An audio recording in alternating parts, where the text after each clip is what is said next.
আমরা 6 জন গিয়েছিলাম। আমাদের একবারের জন্য জামাতের যেগুলো পপুলার ইস্যু, জামাতের কেন্দ্রিক, যে ৭১ গণহত্যা এবং নারীদের ব্যাপারে তাদের অবস্থান, আমাদের ওই ইস্যুগুলো টাচও করতে হয় নাই। করতে হয় নাই বলতে কি মানে করেন নাই? এনসিপির পক্ষ থেকে করা হয় মানে এতই কারণ আছে যে আমার পার্টির পজিশনের জায়গা থেকে আমাদের ওই ইস্যু পর্যন্ত যেতে হয় নাই। আচ্ছা, জামাতের সাথে না যাওয়ার জন্য বা যে কোনো জামাত বিএনপি, এখানে বলা হচ্ছে যে জামাতের সাথে যেতে চাচ্ছি না, আমরা বিএনপির সাথে গেলে খুশি হতাম। একেবারেই না, বিএনপির সাথে গেলেও আমাদের একই পজিশন হতো। আমরা দুর্নীতির বিরুদ্ধে আমাদের অবস্থান, আমরা বিএনপির সাথে যাচ্ছি, it doesn't make sense. So বিএনপির বিরুদ্ধেও আমাদের অবস্থান আছে, জামাতের বিরুদ্ধেও আমাদের অবস্থান আছে। এটাই হচ্ছে আমাদের ওই জায়গাটা তৈরি করেছিল। আমি যেগুলো নিয়ে আমার কোশ্চেন, আমি আসলে এই অ্যান্সারগুলো খুঁজছিলাম, আমি আসলে অ্যান্সারগুলো পাই নাই। সো দলের কাছে আমার অ্যান্সারগুলো দরকার।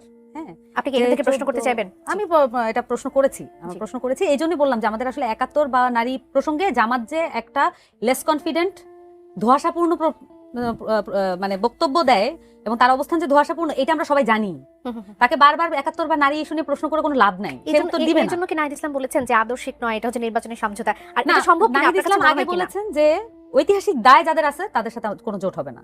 নাহিদ ইসলাম এও বলেছেন যে আমরা ৩০০ আসনে একক প্রার্থী দিব। নাহিদ ইসলাম গণতান্ত্রিক সংস্কার জোটের যেদিন প্রকাশিত হয় তখন বলেছে যে এই সংস্কার জোট একটা রাজনৈতিক জোট, ভবিষ্যতের রাজনীতির লড়াইটা এই সংস্কার জোট করবে। এবং সংস্কার জোট আদৌ ভেঙে গেছে কিনা আমি জানি না।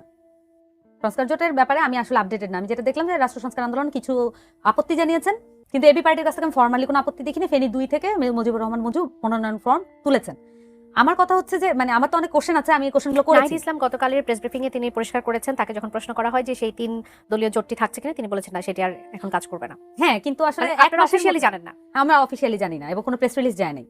যখন কোনো কিছু থেকে, এটা রাজনৈতিক শিষ্টাচারের মধ্যে পড়ে, কোনো কিছু থেকে আপনি ব্যাকআউট করবেন সেটা আপনি জনগণকে জানাবেন। এমনকি এই বিষয়টি নিয়েও আপনি প্রশ্ন তুলেছিলেন যে আপনাদের সঙ্গে আলোচনা করা হয়নি। মানে এটা পার্টির কেউ জানে কিনা আমার ভুল হতে পারে, অ্যাজ এ পার্সন আমার তো আসলে ভুল হতেই পারে। আমি পার্টি কিছু একটা জানি না, পার্টিতে মানে এই পার্টিতে তো অনেক কিছু ঘটতে পারে যেটা আমার দৃষ্টিগোচর হয় নাই। কিন্তু আমি সিনসিয়ারলি বলছি যে আমি এই বিষয়ে অবস্থানটা আমি ক্লিয়ার না। তো যেটা আমি বুঝি যে কোনো জোট থেকে বের হয়ে গেলে এটা অফিসিয়ালি প্রেস রিলিজ দিয়ে জনগণকে জানাতে হয়। সো এই জিনিসটা করার দরকার ছিল। দ্বিতীয়ত ধরেন এই যে ১৪৮৬ জন মনোনয়নপত্র তুললো, এই ১৪৮৬ জন যে মানে এদের আসলে মানে ভবিষ্যৎ কি? ওনারা তো দলের সাথে যুক্ত হলেন মনোনয়নপত্র তোলার মাধ্যমে। যদি অফিসিয়াল কোড অফ কন্ডাক্ট হচ্ছে আপনি সদস্য ফর্ম পূরণ করার মাধ্যমে, যেভাবে আসিফ মাহমুদ সজীব হয়ে এসছেন পার্টিতে। কিন্তু আসলে এই ১৪৮৬ জনের কি হবে? ওনারা তো আসলে নতুন বাংলাদেশের জন্য আসছিলেন, আমরা তো প্রমিসটা রাখতে পারি নাই। এবং আমরা তো আসলে মনোনয়নপত্র যখন বিক্রি করেছি আমরা তো বলেছি যে আমরা প্রমিসটা রাখবো। এবং আমি নিজে অনেক জায়গায় বলেছি যে ৩০০ আসনে আমরা প্রার্থী দিব, কারণ আমি দেখছি আমার নেতারা বলছেন। তো আমি মনে করেছি এটা পার্টি লাইন। তো আমি যখন আটার করেছি যে আমরা ৩০০ আসনে প্রার্থী দিব, আমরা কারোর সাথে কোনো মানে কম্প্রোমাইজ এবং পুরনো রাজনৈতিক দলের সাথে আমি কনফিডেন্টলি আপনার এখানে বসেও বলে গেছি।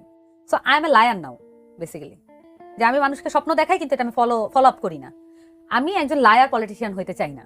আমার কাছে মনে হয় যে আমাদের যে যারাই এরকম ভাবছে তাদের এইটা একটা পীড়ন আছে এবং এই পীড়নটা আসলে অনেকেই নিতে পারছেন না পার্টিতে।